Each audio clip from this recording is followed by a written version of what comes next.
Olá, queridos, Deus abençoe vocês poderosamente. Nós estamos em mais um Convida Podcast. E hoje eu estou acompanhando aqui de alguém muito especial, o nosso querido pastor Miller Xavier.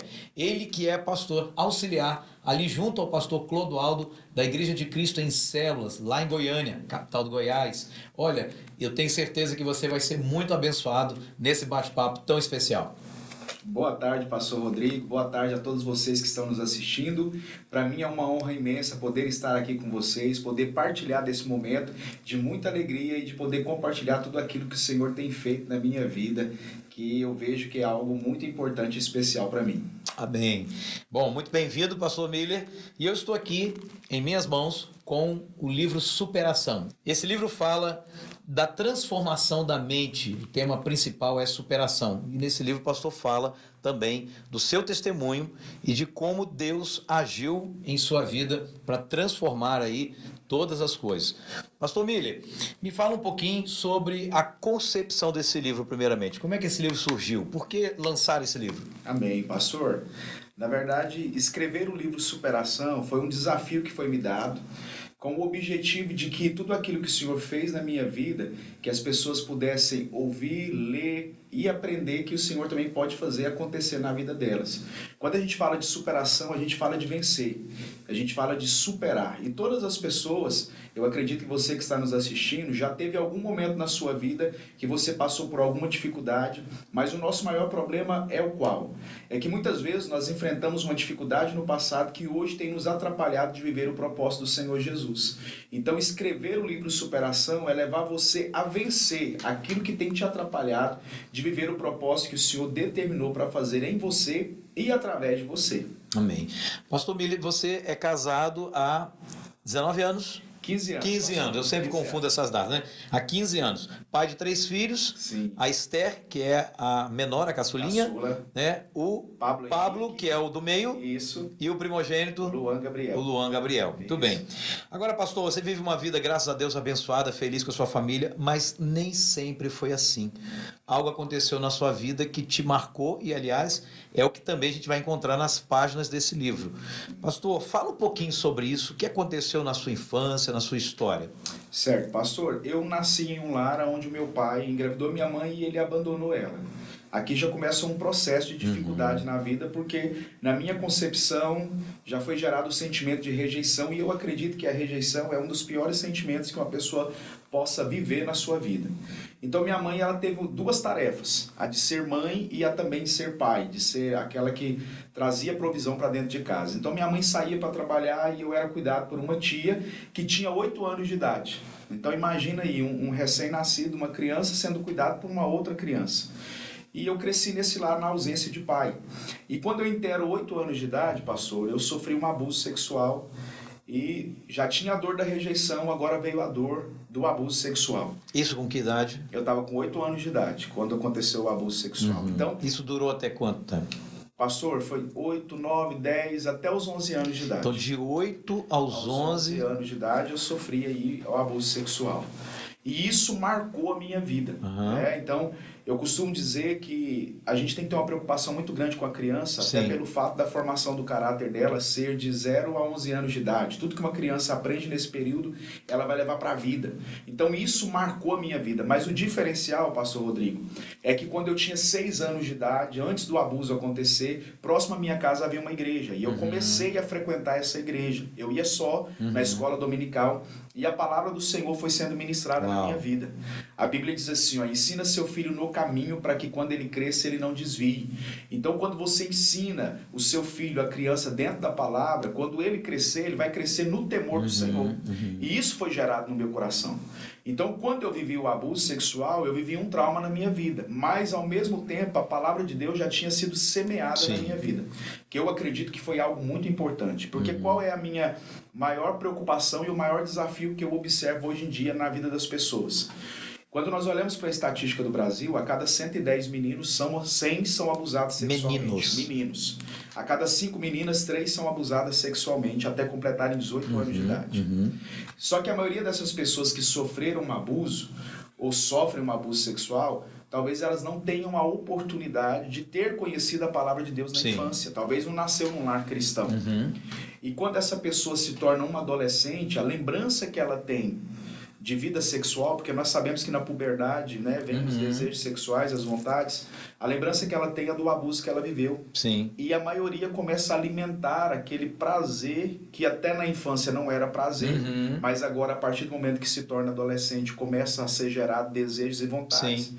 E ela acaba se envolvendo sexualmente aí com pessoas do mesmo sexo.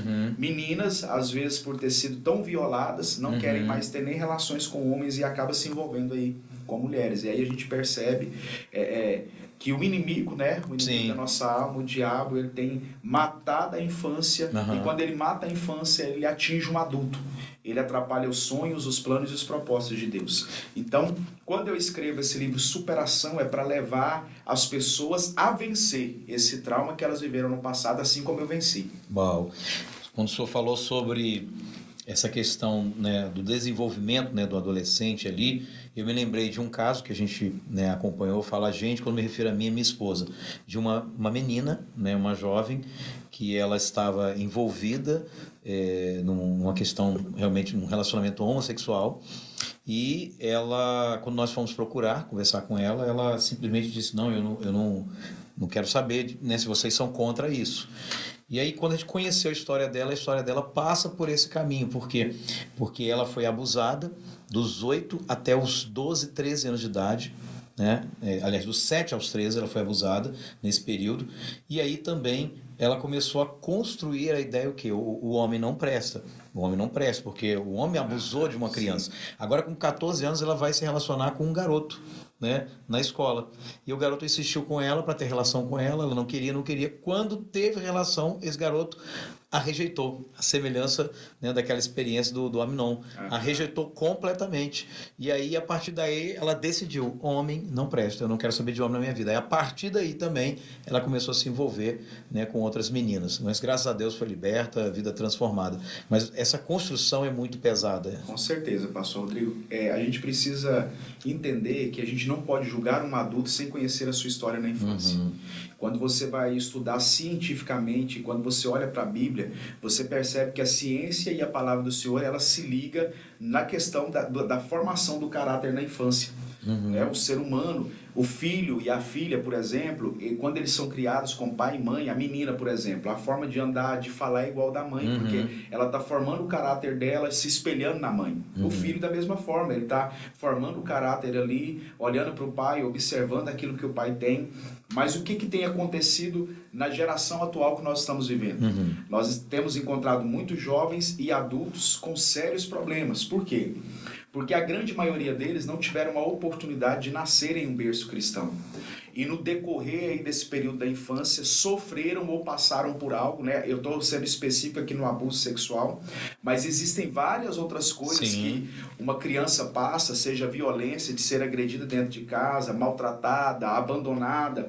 E tudo isso acarreta sérios problemas que ela leva para a vida adulta. Então é muito interessante você que está nos assistindo entender que quando você encontra com um adulto que talvez ele seja problemático em algumas áreas da vida dele, a melhor forma de você ajudá-lo é sentar, ouvir o que ele tem para te dizer, procurar saber como foi a história dele de vida e trazer ali uma luz através da palavra para que a história dele possa ser mudada. Pastor Miller, o que o abuso gerou no seu coração, na sua vida lá, na sua história de infância, adolescência e juventude? Pastor, já havia uma dor muito grande por não ter pai. Meu pai fez uma falta muito grande na minha vida. Eu me lembro de sofrer muito no período da infância, porque o pai ele representa diretamente proteção. Então parecia que não ter um pai era ser alguém totalmente desprotegido. Quando eu sofri o abuso sexual, uma das grandes dores que eu vivi é a dor de você ser abusado sexualmente, né, de você ser atingido no seu psicológico. E além do abuso sexual, a pessoa tentar te convencer que o culpado do abuso que você viveu foi você mesmo. O medo, né? Então vem aquele medo de já sofri o abuso, agora eu conto para minha mãe ou eu conto para alguém, eu vou apanhar, o que vão pensar de mim, o que vão achar de mim. E logo após que eu sofri o abuso, os próprios abusadores começaram a me xingar de gay. Foram 5. A primeira vez que eu sofri o abuso foi 5. Depois desse processo dos 5, ficaram 2 pessoas, né, na história. Os outros 3 saíram, mas ficaram 2 que foi perdurando aí nos anos. Nossa. Pessoas próximas. Sim, né? sim. Então, assim, na maioria das vezes o abuso acontece com pessoas muito próximas e a família às vezes nem tem noção disso. Sim. Mas tem características na vida da criança que demonstram que ela sofreu um abuso sexual. O senhor me perguntou assim, o que isso gerou na minha vida? Sim. O que gera na vida de uma criança? Medo. A criança, ela não quer ficar sozinha, ela quer ficar o tempo todo com a mãe, ela quer dormir com a mãe, porque a mãe é a representação da proteção. A mãe é a que representa a proteção para ela. Então, e uma das coisas que eu mais sofri no período da adolescência e da juventude é com o complexo de inferioridade. Então eu me sentia inferior a todas as pessoas. Primeiro, por não ter um pai. E segundo, pela dor do abuso sexual. Então é como se você não tivesse valor para essa vida. Você é aquela pessoa assim que você é como um lixo. Né? Então todo mundo é melhor do que você não é ninguém. E você se fecha no seu mundo. Então eu era uma pessoa muito fechada, muito alegre, às vezes, na frente das pessoas, contando história, contando piada, mas era uma intenção de fazer as pessoas sorrir para esconder a tristeza que eu carregava dentro do meu coração. Compreendi. Né? Uma das características de alguém que tem uma alma muito ferida é ela querer passar uma felicidade o tempo todo para as pessoas, mas dentro de si uma dor muito grande. Então, na frente das pessoas, às vezes dos colegas na escola, na rua onde a gente brincava, eu passava assim uma felicidade, mas quando eu estava só eu sofria muito. Entendi. Né? E assim, eu queria ter um amparo de poder contar para alguém, mas eu tinha medo de contar e apanhar. Guardou silêncio durante muito tempo. Do abuso sexual dos 8 anos, dos 8 anos de idade até os 19. Né? Depois que eu conheci a palavra de Deus por inteiro, né? Porque aí eu fiquei na igreja, pastor, até os 13 anos. Com 13 anos eu parei de ir para a igreja. Mas a palavra do Senhor queimava no meu coração. Eu afastei da igreja e me retornei aos 19. Entendi. E quando eu retornei aos 19 anos de idade, eu retornei com muita vontade de conhecer a palavra de Deus. E aí, quando eu comecei a conhecer a palavra, uma das coisas que eu aprendi lendo a Bíblia, isso não foi ninguém falando, e um pensamento que a gente tem, você que talvez está nos assistindo, que nunca foi numa igreja, ou que tem uma visão errada em relação à igreja, quando a gente não tem tanto conhecimento da palavra nem de igreja, o nosso pensamento é que a gente vai para a igreja, a gente não pode isso, não pode aquilo, as pessoas e vai ser discriminado. Vai ser discriminado, a gente vai ser excluído dali. E de repente você se depara com a palavra e você percebe que ninguém está ali para te mudar.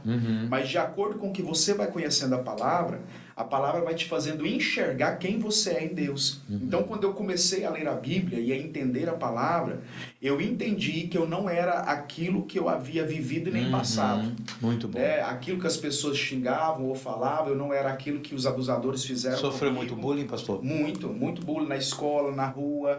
E aí, além de sofrer o bullying, vinha na minha memória o abuso que eu havia sofrido. Então, eu imaginava que todas as pessoas sabiam do abuso que eu tinha vivido. Muitas vezes eu entrava em crise com Deus. Porque mesmo sendo adolescente ali para a juventude, não tendo tanto conhecimento da palavra, mas a palavra tinha sido implantada, lá eu questionava a Deus muitas vezes. Deus, por que as pessoas me xingam? Por que as pessoas me maltratam tanto? Por que o Senhor permitiu isso? Né? A gente tem meio que esse conflito. Mas aí quando eu conheço a palavra, eu entendi que nós somos aquilo que a Bíblia diz que nós somos. Nós podemos aquilo que a palavra do Senhor diz que a gente pode. Então eu comecei a superar isso. Glória e aí uma das primeiras portas para vencer realmente, logo que eu me converti, né, que eu conheci a palavra de Deus, eu passei a ter coragem. Então eu comecei a namorar minha atual esposa. Então a Lídia foi a minha primeira namorada. Sim. Com 19 anos de idade, ela foi a primeira namorada. Tive várias oportunidades de me envolver com outras pessoas, né, com mulheres. E uma coisa assim, o diabo, ele não brinca. Nesse período meu dos 13 aos 19 anos, eu sofria muito contra-ataque de pessoas vindo atrás, tentando me seduzir, tentando levar para a homossexualidade. É mesmo? Muitas vezes. É mesmo. Só que o que acontece? A palavra de Deus estava no meu coração. Eu trabalhava no mercado com 16 anos. Naquela época não era tão exposto à homossexualidade como é hoje. Sim, sim. Mas eu trabalhava como operador de caixa, todos os dias eu ganhava cantadas de homem no caixa. Os homens passavam, eram homossexuais, e falavam, você não quer sair comigo? E eu percebi ali que aquilo ali era o diabo tentando me levar para aquilo que eu já havia sofrido lá atrás, do abuso sexual. Né? Ele foi passando por etapas ali para tentar te levar para o buraco. Né? Pastor, todos os anos no Brasil, né, o mês de setembro é separado para falar do Setembro Amarelo, né, para realmente ir na contramão aí de toda essa questão de suicídio que a gente tem visto bastante. E, por acaso, nesse período do abuso, né, o pós ali, o pastor chegou a pensar em suicídio? Isso veio ao seu coração ou não? Pastor Rodrigo, muito boa essa pergunta, até porque no livro, o capítulo de número 1, eu fiz um capítulo dedicado para as pessoas que pensam muito na morte. Ah, é? Porque quando a gente fala de suicídio, quando a gente fala de tirar a sua própria vida, a gente está falando de tirar uma dor.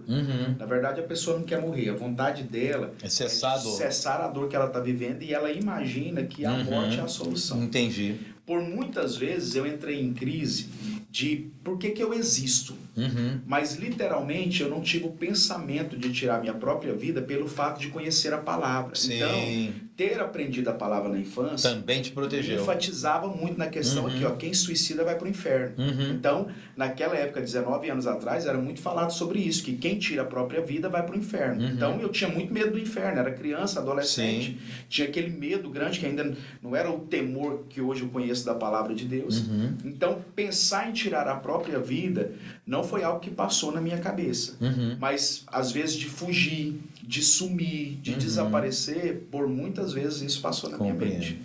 Pastor, 19 anos é realmente a sua decisão ali real de conhecer a Jesus, e justamente essa decisão ela se mantém até hoje, né? Agora, quem foi a primeira pessoa que soube do abuso? Porque como né, você já falou, a questão de guardar silêncio, principalmente na questão da figura masculina, do menino que sofreu abuso, é o que mais a gente encontra. Sim. Mas como que o senhor conseguiu fazer para contar isso para alguém, e quem foi essa pessoa? Certo, pastor. Essa primeira pessoa. Isso, nesse processo de conversão, de conhecimento da palavra, eu fui tudo aquilo que eu aprendia na Bíblia, eu queria colocar em prática. Então, eu aprendi sobre o perdão, a primeira coisa que eu fiz foi perdoar quem me abusou sexualmente. Uau. Então, eu vi Deus falar comigo através da palavra, você precisa perdoar quem abusou. E eu tive que abrir a boca. Eu abri a boca e falei, Senhor, eu perdoo fulano, Senhor, eu perdoo ciclano. E depois que eu liberei perdão, parece que eu senti uma liberdade dentro de mim. E eu costumo dizer hoje que, às vezes, nós temos dificuldade para perdoar, e é necessário o perdão, e às vezes a gente pensa assim, não vou perdoar porque eu estou favorecendo o outro, mas na verdade, quando você perdoa, você está favorecendo você mesmo, porque talvez a pessoa está seguindo a vida dela e ela nem está levando em consideração o que você sente, e aí você está aprisionado naquilo. Quando a gente guarda mágoa de alguém, você toma café com a pessoa, almoça com a pessoa, janta com a pessoa, dorme e sonha a noite inteira com a pessoa. Então eu entendi que eu deveria perdoar. Quando eu perdoo, eu tomei essa atitude, eu me senti livre. Então a primeira pessoa que eu contei foi para a Lídia, que é a minha esposa, né? E nós estávamos namorando, e aí eu contei para ela. Falei, Lídia, olha, na minha infância eu sofri um abuso sexual. Por que eu contei isso para ela? Na minha fase de criança para adolescência, a Lídia ela é caçula de 10 irmãos. Sim. E ela tem um irmão que ele não podia me ver na rua. Eu ainda não conhecia ela. E ele me via na rua, ele ficava assim, ô gayzinho, ô boiola, ô viado. Mesmo? Mesmo. E quando ele soube que eu queria namorar com a irmã dele, ele queria morrer. E aí um dia nós conversando, eu contando pra ela essa história, né, de todas as vezes que ele me xingava, ele também se converteu, ele converteu primeiro do que eu, hoje ele é um dos pastores da nossa igreja. Eu fui contar pra ela essa história e contei pra ela também sobre o abuso sexual. E eu achei muito interessante o posicionamento dela, porque ela não se mostrou espantada. Pelo contrário, ela começou a me contar os traumas que ela vivia. Uau. Por ela ser uma filha, a caçula de 10 irmãos, ela me contou que ela sofreu muito na mão dos irmãos. Em qual sentido?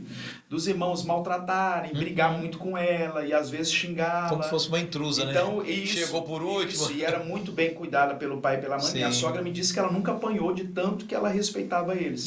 Então havia aquele ciúme dos outros irmãos. Claro. E isso atingiu a vida dela para a vida adulta. E olha que interessante. Então quando eu contei a minha dor, ela compartilhou a dela. Né? E ali, a partir desse momento, eu tive coragem para poder falar em qualquer lugar, porque eu já tinha vencido. Então, eu costumo dizer que quando você é curado, em relação a qualquer situação da sua vida, você não tem problema de falar, e você também não tem aquele sentimento de preocupação com o que vão pensar. Então, assim, pastor Rodrigo, eu não tenho problema nenhum de falar em lugar algum sobre o abuso sexual, mas eu já percebi que às vezes tem muitas pessoas que ela escuta, ela fica assim, mas será que é aquilo? E aí eu te digo uma coisa, aí você precisa saber quem você é em Cristo. É isso aí. Entendeu? Então, para mim, se antes Está resolvido. Está resolvido, e de acordo com a palavra de Deus, para mim o que prevalece é a opinião do Senhor. Amém, amém. Pastor, como fazer para superar o abuso? Amém. Pastor Rodrigo, o que eu posso dizer? Sozinho a gente não vai conseguir. Perfeito. Sozinho você vai remoer aquilo, você vai sofrer com aquilo. Sozinho você vai ficar imaginando por que isso aconteceu comigo. Às vezes você vai até pensar coisas negativas, sentimentos de vingança. Talvez você vai até querer culpar a Deus. Hoje eu oriento a qualquer pessoa que passou por isso a buscar alguém que tenha temor ao Senhor. Primeira coisa, tem alguém que tenha temor, para que você possa compartilhar com essa pessoa a dor que você viveu, a experiência que você viveu, para que essa pessoa possa te ajudar dentro da palavra. E o segundo passo é você buscar conhecer a palavra de Deus. A palavra do Senhor vai dizer que quem conhece a verdade liberta. Glória a Deus. Então, quando você tem esse conhecimento da palavra, você começa a tomar posse daquilo que o Espírito Santo de Deus tem para a sua vida. E aí você começa a vencer obstáculos que talvez você nunca conseguiria vencer. Então, eu oriento a qualquer pessoa, procure alguém que tenha temor ao Senhor. Alguém que você tenha intimidade e que você tenha liberdade de abrir e rasgar o seu coração. E quando você rasgar esse coração, você vai rasgar ele por inteiro. A palavra do Senhor diz no livro de Tiago que nós temos que confessar nossos pecados a Deus para ser perdoados. Sim. Mas quando eu confesso a outro, nós somos curados. Então o processo da cura vem quando você rasga o seu coração para alguém. Muito bom. E aí aquela pessoa ora por você e aí você vai embora. Amém. Pastor, quem adquire o livro, o que vai encontrar? Amém. Quando eu escrevi o livro Superação, pastor, a minha intenção era que esse livro falasse com todo tipo de pessoa. Desde que ele falasse com o pastor senhor da igreja, com a pessoa que nunca ouviu falar do Senhor Jesus Cristo. Então a intenção é de que qualquer pessoa que pegar o livro para ler, ela vai ter algo da parte de Deus para falar ao seu coração. Então, o capítulo de número 1, como eu disse para o senhor, ele fala sobre a questão de você querer viver. Muitas pessoas pensam muito na morte, mas o livro Superação vai te ensinar com o capítulo 1 que não é o momento de você morrer, você precisa viver os sonhos e os propósitos que Deus tem para a sua vida. O livro vai falar também como superar a rejeição. Então você que já foi rejeitado pelos pais, talvez você foi criado pelos seus avós e às vezes você tem uma mágoa muito grande dos seus pais, esse livro vai te levar a superar essa mágoa, a buscar entender. É muito interessante, eu não falei isso para ninguém, mas eu quero falar aqui agora, pastor Rodrigo. Que às vezes quando a pessoa pega o livro para ler e ela conhece a minha história, o pensamento que ela tem é que eu vou expor meu pai que me abandonou. Sim. Só que de repente ela vai encontrar no livro a minha visão de rejeição, mas ela também vai encontrar o ponto de vista do meu pai. Qual o ponto de vista? Porque tem muitas pessoas que ela foge da responsabilidade de um filho, porque talvez na cabeça dela, ela não se sente preparada para aquilo. Sim. Então não é só o sentimento, eu fui rejeitado. Aquela pessoa também tem uma história e ela tem um motivo para aquilo. Então você também vai poder compreender o outro lado da história de alguém. Né? O capítulo 3 fala sobre a infância protegida, como proteger criança, vai falar sobre o abuso sexual. Fala um pouquinho sobre, desculpa, pastor, te cortar, sobre essa questão de proteger. A infância protegida. Porque em geral, aquilo que a gente percebe, aquilo que o senhor também tem compartilhado, em geral há uma preocupação muito excessiva, né, dos bons pais com as meninas, mas com os meninos não há muita preocupação. Fala um pouquinho sobre isso. Certo. A gente precisa compreender que quando eu falo sobre infância protegida, eu não estou falando do pai, mas a mãe pegar o filho, colocar debaixo das asas e não deixar esse menino viver, nem ter amizade, nem relacionamento com ninguém. Certo. O capítulo 3 ele vai abordar, pastor Rodrigo, a história de Atalia, que era a filha de Jezabel. Ela se torna rainha quando o seu filho morre e ela manda matar todos os netos dela para que ninguém assumisse o trono e ela ficasse com o trono. Uau. Só que Joseba, que é a tia do menino, ela vai capturar um dos meninos, ela vai sequestrar um dos meninos, que é Joás, que ele está com 1 ano de idade, e ela leva ele pro templo. Uau. Então ele é protegido no templo. A rainha está lá governando, mas ela não sabe que uma criança está sendo guardada no templo e ensinada pela palavra de Deus. Quando eu falo de uma infância protegida, eu falo nesse capítulo sobre o pai instruir o seu filho no que é certo. Sim. Porque nessa formação de caráter, pastor Rodrigo, se o pai ensinar o correto, o filho não vai conseguir tomar outro caminho. Por mais que na escola ele conheça amigos que não têm os mesmos princípios que ele, a palavra ensinada, o temor sendo gerado no coração dele, ele vai ter na memória aquilo que ele foi instruído. Então ele não vai se envolver com aquilo. Muito bom. Né? Então não é a questão de você proteger, de colocar debaixo das suas asas, é você dar um entendimento. Vou dar um exemplo aqui para você ter uma compreensão melhor do filho adolescente, na fase da adolescência. A gente sabe que quando a gente entra na puberdade vem os desejos sexuais. Sim.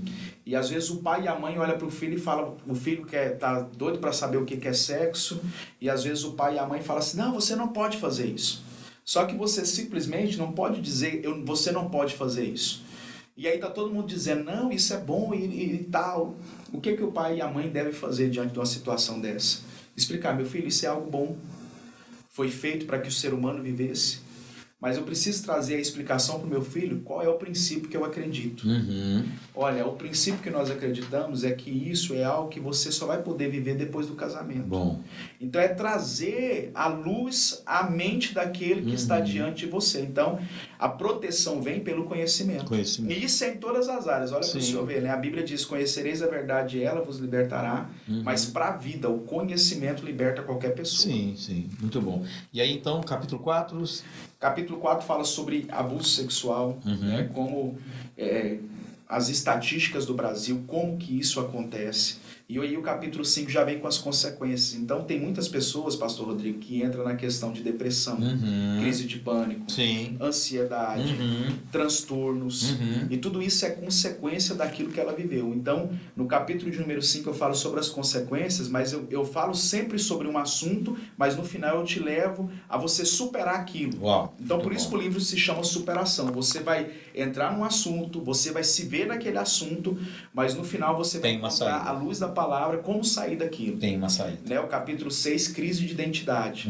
Então, eu percebo hoje, pastor Rodrigo, conversando com as pessoas, recebendo muitas pessoas dentro do gabinete para ouvir, que há uma crise muito grande de identidade sexual nos tempos que nós estamos vivendo. E, mais uma vez, eu quero enfatizar aqui, irmãos, cientificamente, é comprovado que ninguém nasce homossexual. Quando eu olho para a Bíblia diz claramente, Deus fez homem e mulher, mas eu preciso entender que nesse percurso da formação até a fase de adolescência, que é o momento que nós somos despertados sexualmente, coisas acontecem que podem mexer com a nossa mente, com o nosso emocional e pode nos levar por esse caminho. Então, quando você senta para ouvir as pessoas, 90% das pessoas que hoje se assumem como homossexuais são pessoas que ela sofreu um abuso sexual na infância.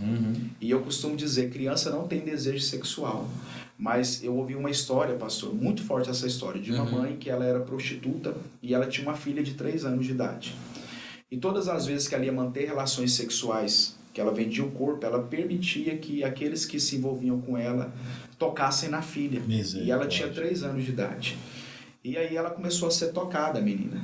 E aquelas pessoas que abusavam dela conseguiu tocar em partes do corpo e despertar nela desejos que ela não estava preparada para viver. Porque o corpo não está preparado para viver isso na infância. E com 5 anos essa mãe foi denunciada. E essa menina foi levada, né, ao conselho tutelar. E eles estavam tendo um problema muito sério com ela. Por quê? Porque ela estava com 9 anos de idade no internato, mas ela estava com abstinência de sexo. Meu Deus. Então ela foi erotizada na infância. Então houve uma provocação de algo na vida dela, num momento que ela não estava preparada para viver. Então perceba o senhor e todo mundo que está nos assistindo que tem muitas coisas que você está vivendo hoje por conta daquilo que você sofreu. E nesse capítulo 6, além de falar sobre isso, eu separei nesse capítulo um ponto muito importante, porque tem muitas pessoas que são abusadas sexualmente que elas entram no vício da pornografia. Ela busca ali uma válvula de preencher aquilo que ela viveu, aquilo que ela passou. E hoje a pornografia ela é um mal do século que nós estamos vivendo, e ela provoca no cérebro da pessoa a mesma sensação que um usuário de cocaína tem quando usa drogas. E aí no livro eu falo como superar tudo isso. No próximo capítulo eu falo do encontro com Jesus. Aí foi o resultado, né, de uma transformação de vida. Irmãos, não tem como alguém se encontrar com o Senhor Jesus e continuar vivendo a mesma história. Então Jesus é o sentido da nossa vida. E eu quero dizer para você que está nos assistindo, não sei o que você está vivendo ou passando hoje, mas eu quero dizer para você que antes de você viver qualquer dor na sua vida, a rejeição, o abandono, antes de você sofrer qualquer abuso, na formação, na sua concepção, Jesus estava lá dizendo para você que ele te escolheu. Não para você viver uma vida que você está vivendo hoje, talvez uma vida não muito boa, que tem te entristecido, que tem gerado muita dor no seu coração, mas uma vida diferente. Então ele quer te trazer a consciência hoje que essa dor que você viveu não era um plano dele para a sua vida, mas ele quer entrar na sua história para curar isso e te levar a viver realmente o propósito que ele tem para você. Então, nesse capítulo aí do processo de cura, depois do encontro com Jesus, você vai descobrir como vencer toda a dor que você viveu. O capítulo 9 eu falo sobre a força do perdão, como perdoar, por que eu devo perdoar, e você vai se sentir livre depois do perdão. E o capítulo 10, a dor que se transformou em cura. Então, se o senhor olhar aí na capa, pastor Rodrigo, a capa é um menino, que ele representa um menino abandonado, mas tem um homem adulto com a mala na mão, indo embora. Que é a representação de alguém que se foi. Mas você ficou e o Senhor Jesus está entrando na sua história para mudar essa realidade, em nome de Jesus. Amém. Pastor, para a gente encerrar nosso bate-papo, quais seriam assim, as últimas palavras? De repente, alguém que está nos assistindo está passando uma situação de abuso ou passou e está lidando com essa dor assim incontrolável. A gente está vendo uma geração de adolescentes e jovens se cortando, né? Tanta coisa ruim acontecendo, e alguém, às vezes, justamente pessoas, né, meninos e meninas frutos aí de uma experiência de abuso. O que o senhor gostaria de deixar para essa turma que está agora nos acompanhando? Olha, foi muito bom o senhor ter perguntado sobre isso, porque falado para mim liberar essa palavra, até porque hoje eu estava no Instagram, eu estou desde ontem conversando com uma menina, uma jovem, que ela tentou suicídio, ela mandou as fotos para mim, que ela cortou os pulsos tentando tirar a própria vida. Ela me contou sobre a dor que ela já passou na sua infância, e agora há pouco tempo a mãe dela morreu. Então ela sente que viver não é algo mais tão importante para ela. E aí eu falei para ela não ter esse pensamento, assim como eu falo para você que está me assistindo aqui agora. Traga na sua memória, todas as vezes que você pensar assim, ó, eu não sei por que eu existo, traga à sua memória que você lutou para estar aqui. Entre mais de 300 milhões de espermatozoides na concepção, você foi aquele que lutou e venceu para chegar aqui nessa terra. E você não nasceu simplesmente para completar a sua família. Porque às vezes, pastor, tem muitos pais que ele acha que o filho é só a realização de um sonho dele. Sim. E talvez muitos pais que rejeitam os seus filhos, rejeitam por achar não é tão importante para mim. Mas eu quero dizer para você que você nasceu para cumprir um propósito de Deus nessa terra. Deus tem coisas para fazer na sua vida. Dê liberdade para que o Senhor possa entrar. Não estou te falando de religião, não estou te falando de igreja, eu estou te falando de você permitir que a palavra do Senhor Jesus entre na sua vida para mudar a sua história. Ninguém tem poder de te mudar, ninguém tem poder de ir lá e colocar as mãos em você e tirar as dores que você está sentindo aí no emocional. Mas se você der liberdade para que o Senhor Jesus possa entrar na sua vida, além de você ser curado, você vai entender o sentido da sua existência sendo um instrumento de cura para outras pessoas que passaram pelas mesmas dificuldades que você está vivendo hoje. Então, que Deus abençoe muito a sua vida em nome de Jesus e dê liberdade para que o Senhor possa mudar a sua história. Amém. Gente bonita, esse foi mais um Convida Podcast, hoje com o pastor Miller Xavier, e tudo aquilo que foi colocado aqui, eu tenho certeza que vai impactar muito a sua vida, vai transformar a sua história. E o livro, onde a gente pode adquirir? Pastor, a gente, nesse primeiro momento, eu estou levando ele nas igrejas, mas logo ele vai estar aí no Amazon Prime. Ok. A gente vai estar colocando ele lá e você vai poder adquirir. Tá joia. Deus abençoe, a gente se vê, até a próxima. Tchau, tchau. Tchau, pessoal.